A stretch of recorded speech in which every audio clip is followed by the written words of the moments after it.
Hi, Robyn Jackson here with your Monday Morning Mindstep, where every week I help you make the leap from being a leader to being a builder so that you can turn your school into a success story with the people and resources you already have. In this week's Mindstep, we're going to go from blaming people to blaming process. Now, I'll be honest with you, this one is a hard one.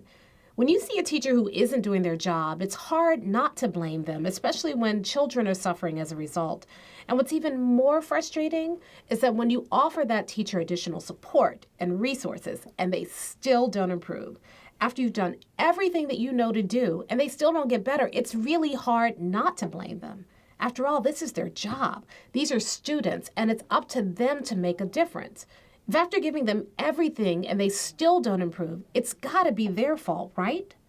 If you look at things the way that we were trained to do as leaders, it certainly makes a lot of sense. As a leader, you're taught that your job is to get everybody to do the right thing. And when they don't, then it's your job to get rid of them.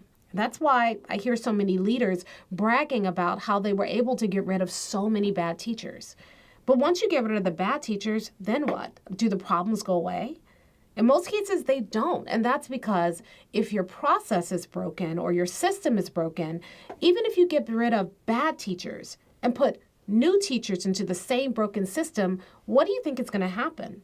Eventually, those great new teachers will start to behave just like the ones that you just got rid of. And that's because you didn't have a people problem. More often than not, it's the system or the process that's the problem.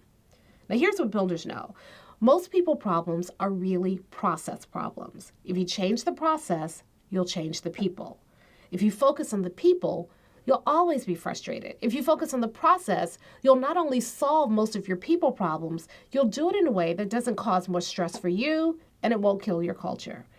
Every time you have a people problem, it's usually a sign of a bigger problem with the process. So look at the system first. And that's my challenge to you this week. Think about your biggest people problem right now. Think about that person that's getting on your last nerves or that person that you really wish you could get rid of. And then I want you to shift your focus from that person to the process. What in the process or the system is making that behavior that's driving you crazy so easy? What in the process or the system is allowing that person to continue to underperform? There's very little that you can do to change a person, but there is a lot you can do to change the process. So this week, try not to look at the people. Instead, look at the system. And that's how you solve people problems like a builder. And if you want our help designing a system that will help you eliminate most of your people problems once and for all, then I invite you to join me in an upcoming Builders Lab. There we'll tackle your biggest people problems by creating your own personalized system that will save you a lot of frustration and give you huge results.